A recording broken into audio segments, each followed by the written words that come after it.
दोस्तों इस छोटी सी वीडियो में मैं आपको अंग्रेजी के 3 ऐसे टॉपिक्स के बारे में बताऊंगा जिसके बारे में लोग ज्यादा बात नहीं करते हैं और सीखना भी नहीं चाहते, सोचते हैं ये बड़ा मुश्किल है, ग्रामर वाला टॉपिक है, बट डोंट वरी, बहुत आसान है। मेरा नाम है सरताज, मैं हूं आपका इंग्लिश ट्रेनर जो सिखाता है आसान भाषा में, देसी भाषा में इंग्लिश।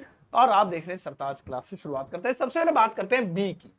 हालांकि इन सबके यूज बहुत सारे थे लेकिन उलझाऊंगा नहीं, आपको एक एक बताता हूं।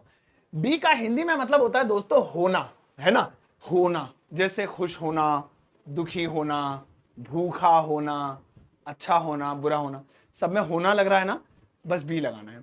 अब हम इसे 3 जगह यूज कर सकते हैं, कैन के साथ, कुड के साथ, मे के साथ। हालांकि बहुत सारी जगह और लग सकता है लेकिन 3 जगह लगा के देखते हैं। देखिए कैन के साथ अगर लगाएंगे तो होता है हो सकता है, हो सकता है ना। जैसे वह खुश हो सकता है, भाई उसे चीज दे दो वो खुश हो सकता है। He can be happy, he can be happy. ये देखिए ही कैन बी हैप्पी। अच्छा, अब इसके बाद मे के साथ लगाएंगे, ये भी होता है हो सकता है, लेकिन फर्क पता है क्या है, हो सकता है। फर्क ये है कि इसमें आप श्योरिटी के साथ नहीं कहेंगे, यहां पर आप 50% श्योर हैं, या कहें तो शायद, बस शायद लगा दीजिए, शायद वो खुश हो सकता है, देखो उसको इतनी खुशी तो नहीं होगी। So he may be happy, he may be happy. या जैसे आप पक्का गिरा, आज तो बारिश हो सकती है भाई साहब, देखिए फिर से होना आ रहा है ना। सो यहां पे इट मे बी रेन, हालांकि रेन अपने आप में वर्ब है और उसके लिए बी लगाने की जरूरत नहीं होती, कई सारी ऐसी चीजें होती हैं, लेकिन क्योंकि एक एग्जांपल के तौर पे तो कर सकते हैं। अच्छा, ही कैन बी हैप्पी, पापा गुस्सा हो सकते हैं, फादर कैन बी एंग्री, शायद पापा गुस्सा हो सकते हैं, फादर मे बी एंग्री। अच्छा, अब देखिए हम अगर इसे कुड के साथ लगाएं तो हो जाएगा हो सकता था, हो सकता था, हो सकता था। या ये पास्ट में चला गया, जैसे भाई वो नाराज हो सकता था, तुमने खामखाई रिस्क ले लिया, सो वह नाराज हो सकता था। He could be angry, he could be angry, यानी कि वह गुस्सा हो सकता था, नाराज हो सकता था।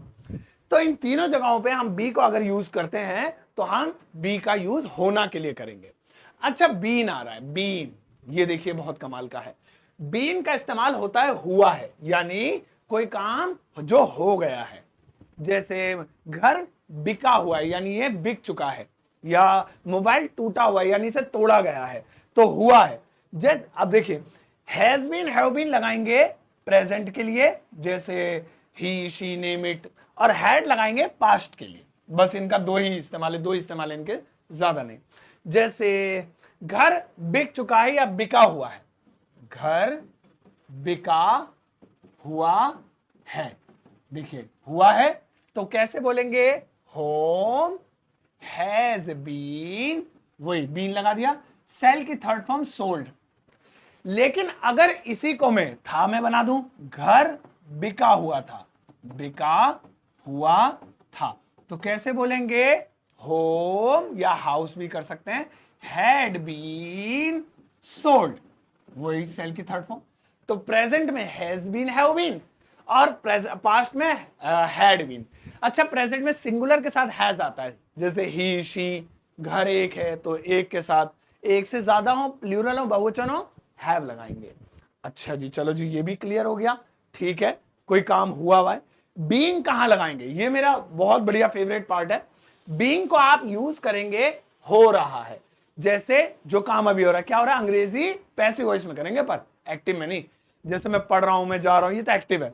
अंग्रेजी सिखाई जा रही है, यानी कोई काम किया जा रहा है, कोई काम किया जा रहा है। जैसे is being, am being, are being. जैसे अंग्रेजी सिखाई जा रही है, कैसे बोलेंगे, इंग्लिश इज बीइंग, टीच की सेकंड थर्ड फॉर्म पैसिव है क्योंकि taught, English is being taught.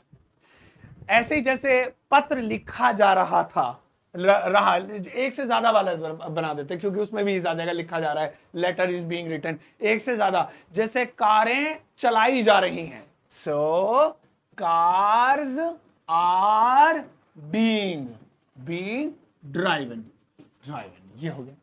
अब मैं आपको अपनी तरफ से कुछ एडिशनल चीजें बताता हूं। ये तो हो गई, ठीक है, पैसिव वॉइस में इसका ऐसे इस्तेमाल किया जा सकता है। पहले हम बी का एक एडिशनल यूज सीख लेते हैं। बी का एक एडिशनल यूज ये होता है कि आप बी को विल के साथ यूज कर सकते हैं, विल के साथ, तो बन जाएगा विल बी ऐसे। खाली विल का मतलब होता है गा गी गे, लेकिन ये जैसे ही बी के साथ विल के साथ जुड़ जाएगा, बी यानी विल बी के साथ जुड़ जाएगा तो हो जाएगा रहा होगा। जैसे वह सो रहा होगा, वह आ रहा होगा, रानी कपड़े धो रही होगी, या सोनू पढ़ रहा होगा, सो सोनू विल बी रीडिंग। तो बी का ही एक एडिशनल यूज याद रखिएगा। बहुत सारे होते हैं लेकिन मैं अपनी वीडियो में बहुत लिमिटेड चीजें इसलिए ताकि आपका दिमाग इधर उधर ना भागे, बस याद कर लीजिए। ठीक है जी, विल भी हो गया। अब मैं आपको एक एडिशनल यूज बीइंग का बताता हूं। बीइंग नाउन के तौर पे बताते हैं, एक वर्ड के तौर पे, सॉरी, बीइंग एक फ्रेज कह लीजिए, वर्ड के फ्रेज तो बनेगा। बीइंग का मतलब होता है के नाते। जैसे मुझे कहना होता है ना, भाई होने के नाते, दोस्त होने के नाते, पड़ोसी होने के नाते, तो बीइंग लगाएंगे।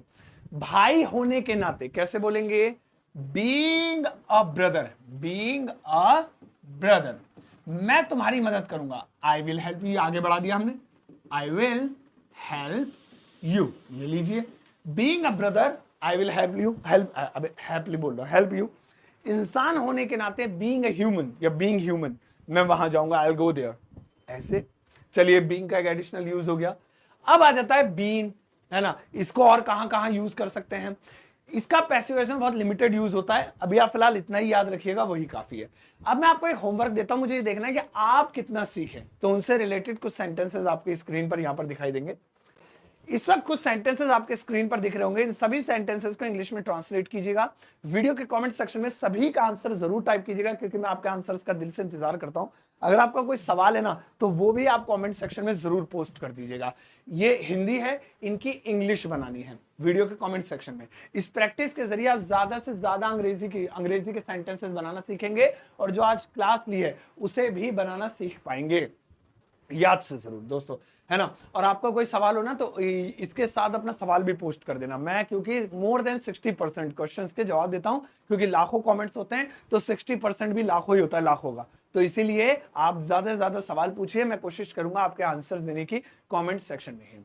दोस्तों, इतना सारा प्यार आप मेरे चैनल को देते हैं, एजुकेशनल चैनल को। आज के दौर में देखा जाए तो सोशल मीडिया पे सिर्फ लोग रील्स देखना पसंद करते हैं, डांस की, कॉमेडी की, प्रैंक्स की। एजुकेशनल कंटेंट पे कोई रुकता ही नहीं है। मतलब कोई पढ़ा रहा है तो फौरन उंगली ऊपर चली जाती है और ऐसे भगा देते हैं, या फिर वीडियो है तो फिर देखना पसंद ही नहीं करते हैं। अब आप अपने बारे में सोचिए कि इस समय जिस वक्त मैं बोल रहा हूँ, लाखों करोड़ों लोग दुनिया में वो टाइम वेस्ट वाली चीज देख रहे होंगे, लेकिन आप उनसे इतना अलग हैं कि आप इस वक्त पढ़ रहे हैं, एजुकेशनल कंटेंट देख रहे हैं। इसका मतलब ये कि आप सही दिशा में जा रहे हैं। सक्सेस जरूर आपके पीछे पीछे आएगी और आप कामयाब एक दिन जरूर होंगे। मुझे ही नहीं, मुझे से हजारों लाखों टीचर जो इंटरनेट पर पढ़ाते हैं, उन्हें फॉलो कीजिए, उनके कंटेंट को प्रमोट कीजिए, उनकी वीडियोस को शेयर कीजिए और उन्हें देखा कीजिए, क्योंकि ज्ञान बांटने से बढ़ता है। इसके अलावा मेरी किताब Amazon फ्लिपकार्ट पर अवेलेबल है। अगर आपका कभी भी दिल हो तो आप सिर्फ Amazon फ्लिपकार्ट पर जाकर लीजिएगा, इसके अलावा कहीं नहीं। मेरा एप्लीकेशन है जो बिल्कुल फ्री है, इसे आप डाउनलोड कर सकते हैं प्ले स्टोर से। दोनों का लिंक वीडियो के डिस्क्रिप्शन बॉक्स में दिया हुआ है। अब जाइए इस वीडियो के सबके साथ शेयर करना। जाते जाते एक प्यारा नन्ना मुन्ना चुन्ना सा लाइक देकर जाना।